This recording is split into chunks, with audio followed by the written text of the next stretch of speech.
Welcome दोस्तों, हम स्वागत करते हैं आपका अपने चैनल में। आज हम आपके लिए लेकर आए हैं दरवेश और 4 सवाल, भाग चौथा। कहानी को शुरू करें। आपसे अपील है कि आप हमारे चैनल को सब्सक्राइब करें और इस चैनल को ज्यादा से ज्यादा आगे शेयर करें। चलिए शुरू करते हैं एक नई कहानी। समय की धारा अब और गहरी हो चुकी थी। नीम का पेड़ अब सदियों का साक्षी बन चुका था। उसकी जड़ें जमीन में गहरी, शाखाएं आकाश को छूती। लोग कहते हैं उस पेड़ की हर पत्ती में एक कहानी लिखी है। और दरवेश वो अब भी वहां बैठता था। ना उम्र ने उसे झुकाया, न समय ने उसकी रोशनी छीनी।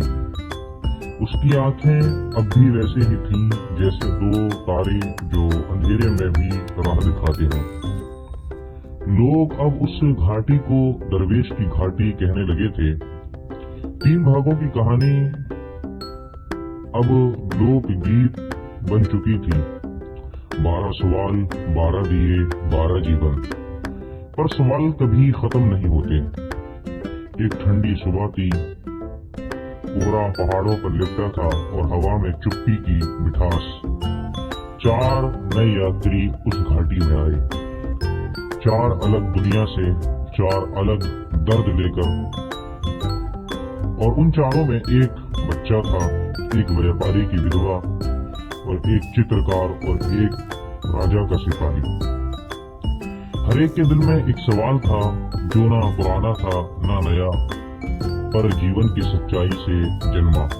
दरवेश ने उन्हें देखा, मुस्कुराया और धीरे से कहा, आओ मेरे बच्चे, मेरे बच्चों, सवाल लाए हो तो सुनो। जवाब तुम्हारे भीतर सो रहे हैं, मैं बस उन्हें जगाऊंगा।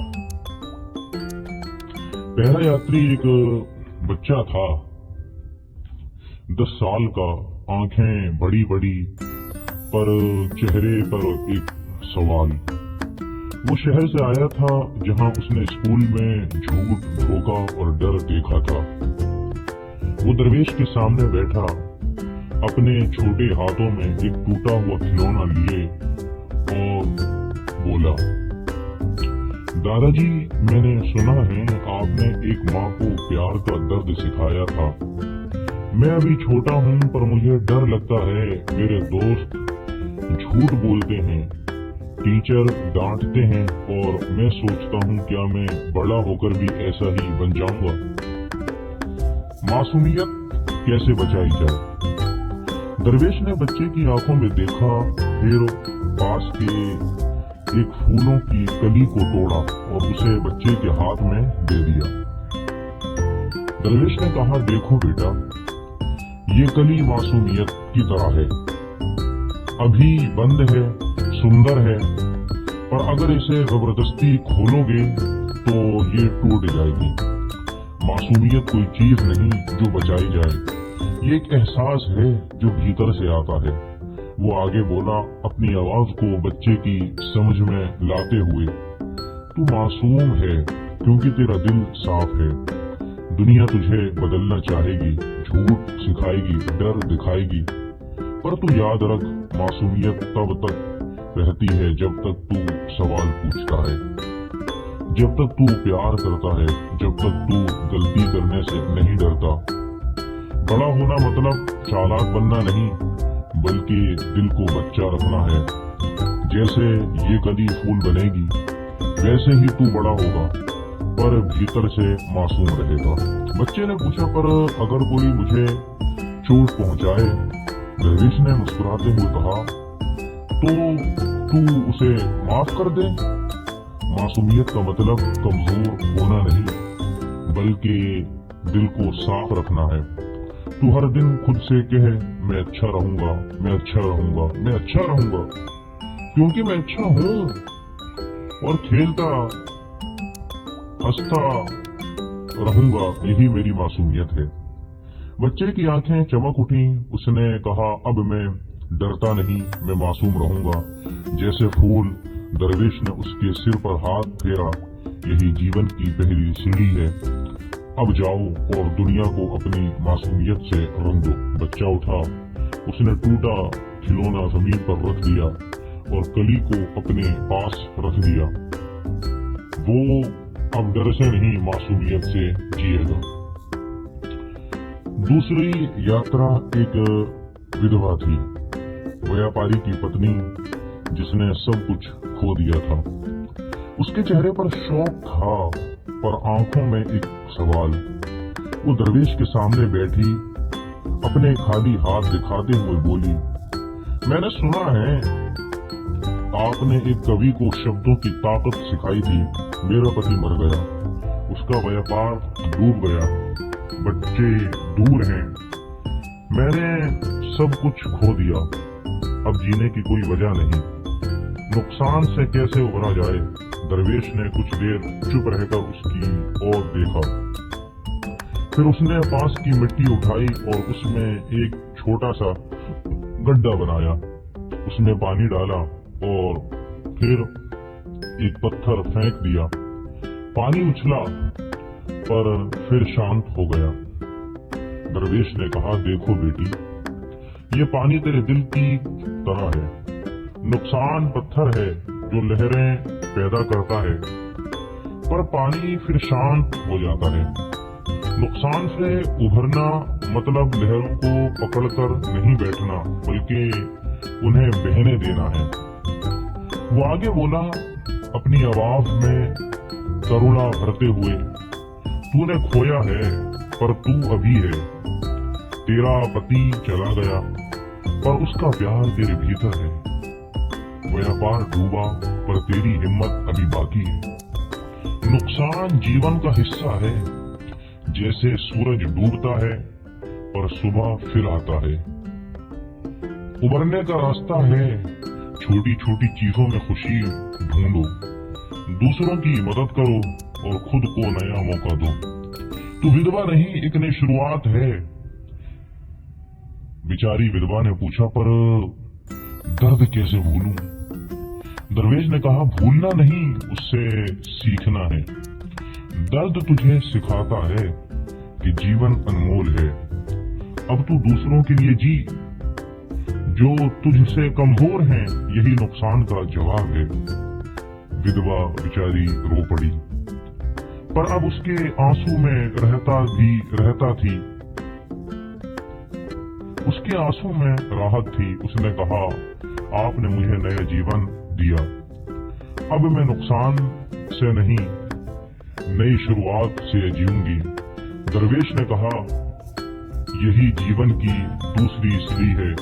अब जाओ और अपने दर्द को दूसरे की ताकत बना दो। विधवा उठी, उसके कदम पर अब मजबूत हो गए थे। वो अब अकेली नहीं, बल्कि दूसरों के लिए सहारा बनेगी। तीसरा यात्री एक चित्रकार था। उसके हाथों में रंगों की खुशबू थी, पर चेहरे पर निराशा। वो शहर से आया था जहां उसकी पेंटिंग्स बिकती थी, पर वो खुद रचनात्मक रूप से खाली था। वो दरवेश के सामने बैठा और बोला, मैंने सुना है आपने एक विज्ञान को सत्य की खोज सिखाई थी। मैं चित्र बनाता हूँ, पर अब कुछ नया नहीं बनता।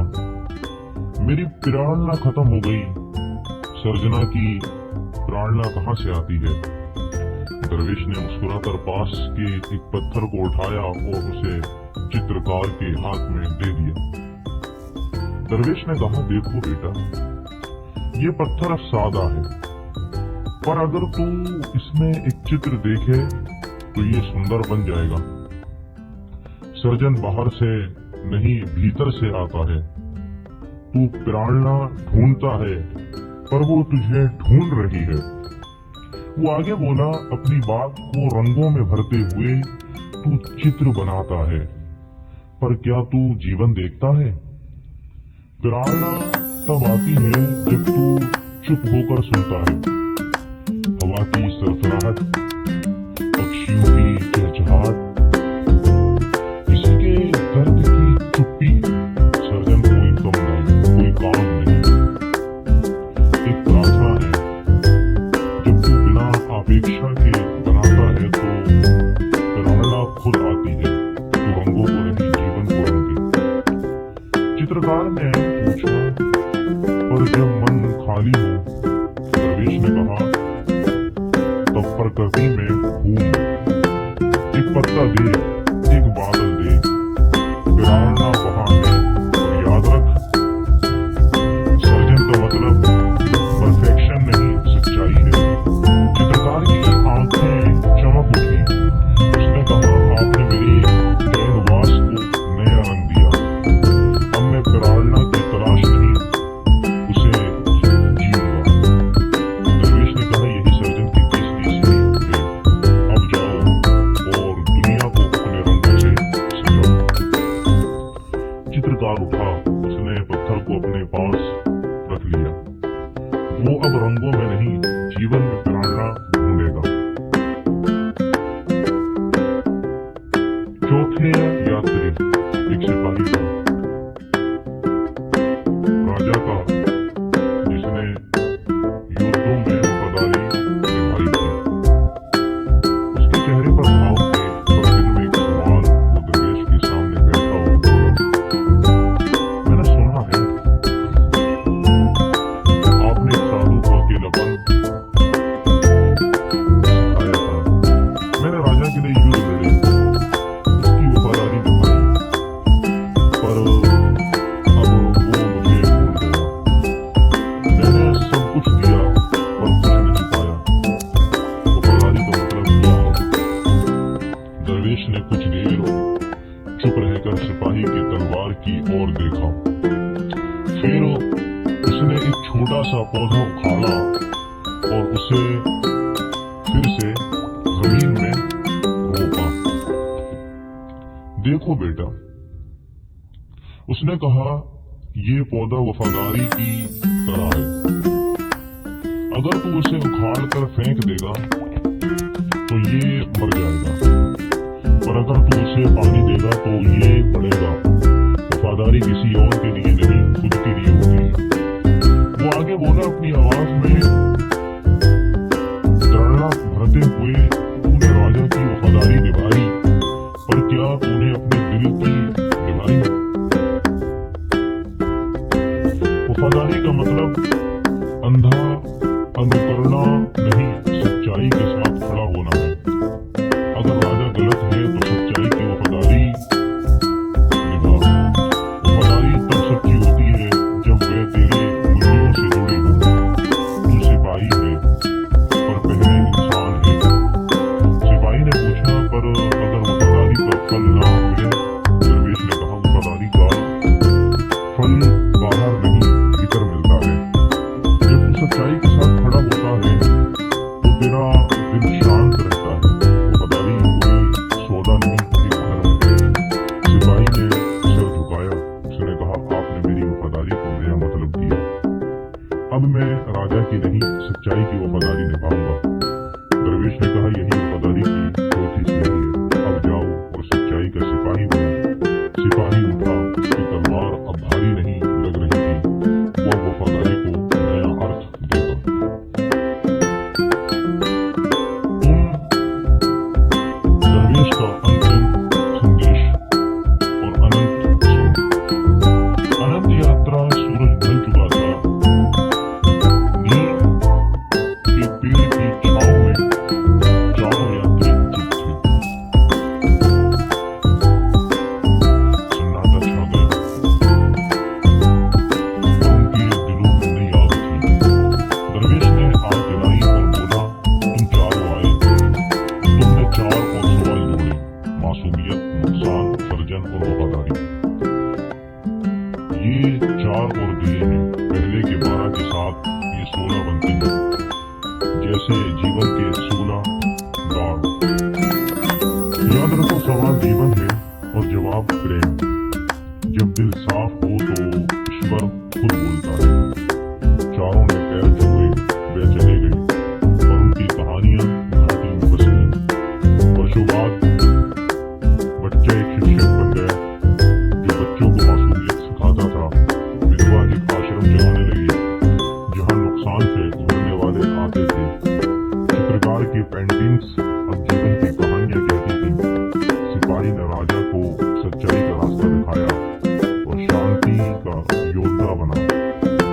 दरवेश वो अब भी वहाँ है, हवा में, बातों में, सवालों में।